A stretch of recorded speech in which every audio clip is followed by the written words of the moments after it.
L'honorable député de Charlesbourg, Haute-Saint-Charles.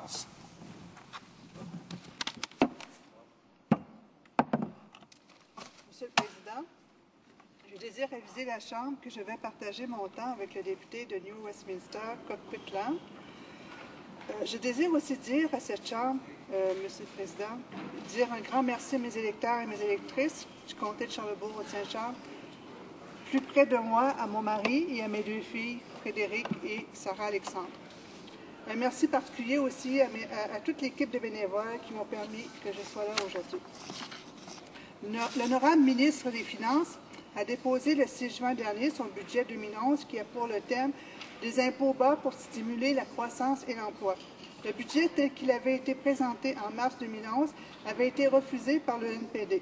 Cette nouvelle version légèrement modifiée ne nous convient toujours pas et ne répond surtout pas aux attentes et aux besoins des électeurs qui nous ont fait confiance. Même si le gouvernement se sent rassuré d'avoir obtenu sa majorité pour gouverner pendant 4 ans, il ne faut pas oublier cependant qu'une majorité d'électeurs ont accordé leur vote de confiance à d'autres partis qui ne représentent aucunement le gouvernement, soit 60% des électeurs. Tous les Canadiens et Canadiennes n'ont pas dit oui au plan économique proposé par le gouvernement conservateur. Cela signifie clairement que les électeurs souhaitent un contrôle de ce qui va être décidé et appliqué à Ottawa et que le gouvernement doit en tenir compte. Le gouvernement devra également expliquer à des millions d'électeurs pourquoi certaines mesures destinées à supporter les familles n'apparaissent pas dans le budget. C'est de cette réalité que la NPD se soucie et qui ne reflète en rien l'amélioration des conditions de vie des familles canadiennes. La pauvreté existe au Canada et progresse d'année en année. Tous les experts s'accordent pour dire que depuis plusieurs années au Canada, l'écart se creuse de plus en plus entre les familles riches et les familles pauvres. Les inégalités persistent au lieu de régresser. Il y a quelques petites réussites tout de même. En 1989, le taux de pauvreté au Canada s'élevait à 10,2 % et en 2008, c'est-à-dire, à 9,4 %, soit un recul de 0,8 points en 20 ans. En 1989, le taux de pauvreté des moins de 18 ans s'élevait à 11,9 et en 2008, il s'élève à 9,1, soit un recul de 2,8 points en 20 ans.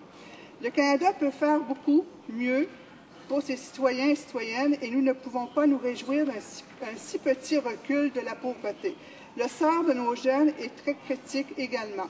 En 1981, 31,2 % des jeunes travailleurs de 14 à 24 ans avaient un emploi faiblement rémunéré. En 2000, ce pourcentage s'élevait à 45 %, soit une nette augmentation en 20 ans. Vu le statut précaire des jeunes, les parents se voient obligés de contribuer plus longtemps à l'aide apportée à leurs enfants qui n'ont pas les moyens de fonder une famille. La seule prestation d'envergure pour aider les enfants a été votée dans les années 90 et 1998, la prestation fiscale canadienne pour enfants et le supplément pour la prestation nationale. Il y a de cela 10 ans.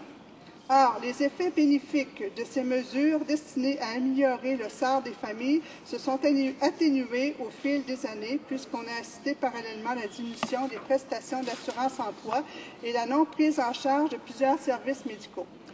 Les prestations d'aide sociale sont moins élevées en 2007 qu'en 1986. Le régime d'assurance-emploi est moins généreux en 2008 qu'en 1981. En 2007, l'écart de pauvreté est toujours le même qu'en 1981. Le montant d'argent qui manque à la famille moyenne est environ 6 700 $ annuels. Les inégalités persistent aussi sur le lieu de travail. Les Canadiens sont obligés de travailler beaucoup plus pour faire face à leurs charges familiales. Le pourcentage de salariés travaillant 50 heures et plus par semaine a augmenté.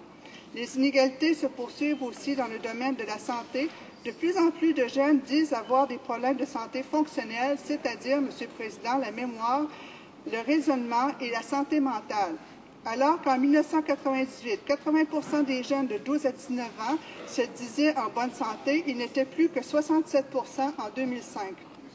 Le gouvernement canadien doit réagir à l'avenir de sa jeunesse et de ses enfants et supporter toutes les familles canadiennes qui contribuent au développement économique Même si certaines de ces familles traversent des crises passagères comme la perte d'emploi, le décès d'un parent, la maladie et bien d'autres raisons diverses et normales au cours de la vie. Tous les programmes sont nécessaires pour réintégrer les Canadiens dans la vie professionnelle et leur permettre de survivre en cas de perte de ressources imprévues. Toute diminution ou suppression des aides accordées aux familles vient sabrer tous les efforts menés depuis de nombreuses années de la lutte contre la pauvreté et les inégalités au Canada. Le NPD demande au gouvernement de se préoccuper de toute urgence des mesures qui ne figurent pas dans le budget et permettent aux familles d'avoir accès aux besoins de base, c'est-à-dire un logement décent, un emploi rémunéré selon les compétences et les expériences professionnelles, une aide pour tous les enfants visant sur le toit familial, des prestations permettant aux familles de s'alimenter correctement à chaque jour, des programmes permettant d'avoir accès aux soins de la santé, des programmes soutenant les jeunes travailleurs et les personnes moins formées. Le NPD demande également au gouvernement de ne pas remettre en cause certaines aides déjà accordées par le passé, ne pas réduire l'aide aux chômeurs. Le NPD réitère sa demande auprès du gouvernement de soutenir les personnes qui se retrouvent dans l'impossibilité d'emploi sans ressources pour faire face, entre autres, à leurs obligations familiales. Dans un rapport récent de l'OCDE, a fait part de ses inquiétudes par rapport au taux élevé de chômeurs au Canada. Les jeunes et les travailleurs moins formés restent les personnes les plus touchées par le chômage. Par conséquent, réduire ou supprimer les programmes qui contribuent à l'aide des chômeurs contribuerait à fragiliser et priver de nombreuses familles du soutien dont elles ont besoin ou les plonger sans aucun doute dans une pauvreté prolongée. Le gouvernement est capable d'adopter des mesures pour soutenir les entreprises en cas de crise ou récession économique. Pourquoi est-ce si difficile de faire la même chose pour les familles qui traversent elles aussi des crises financières?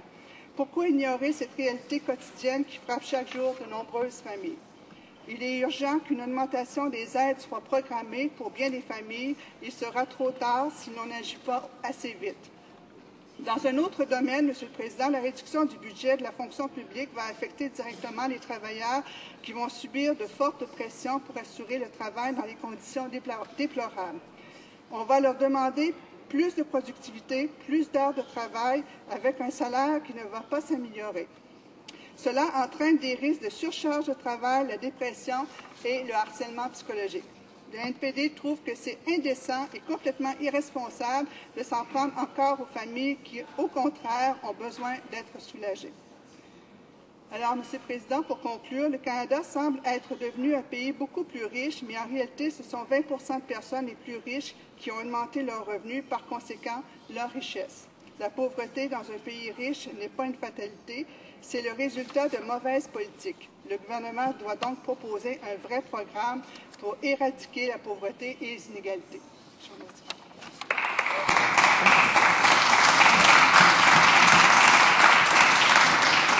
Questions and comments? Questions et commentaires? L'honorable député de Brome-Missisquoi. Oui, est-ce que ma consoeur pourrait nous dire qui sont les personnes les plus touchées par la pauvreté au Canada? Mon confrère. Alors, il s'agit des parents seuls avec enfants, des personnes seules âgées de 45 ans et 65 ans, de 45 à 65 ans, les personnes d'immigration récente depuis 2000, 3/4 des nouveaux arrivants sont des personnes appartenant à une minorité visible, les personnes qui ont des limitations fonctionnelles et les Autochtones. Questions and comments? Questions et commentaires? Et de Louis Hibert. Merci, Monsieur le Président. J'aimerais savoir de ma collègue de Charlebourg-Saint-Charles ce qu'elle pense des moyens qu'on pourrait prendre pour vraiment résoudre le problème de la pauvreté et de l'inégalité au Canada. Honorable member for... L'honorable député de Charlebourg-Côte-Saint-Charles. Alors, je remercie l'honorable député. Oui, c'est tout à fait possible de contrer la pauvreté, car en fait, la pauvreté persistante dans un pays comme le nôtre est le résultat de mauvaises politiques. Si on change certaines politiques, on peut réduire considérablement la pauvreté et l'inégalité. Certains pays d'Europe, comme les Pays-Bas, les Royaumes-Unis, ont réussi à faire reculer la pauvreté et les inégalités en adaptant leurs politiques. Questions and comments?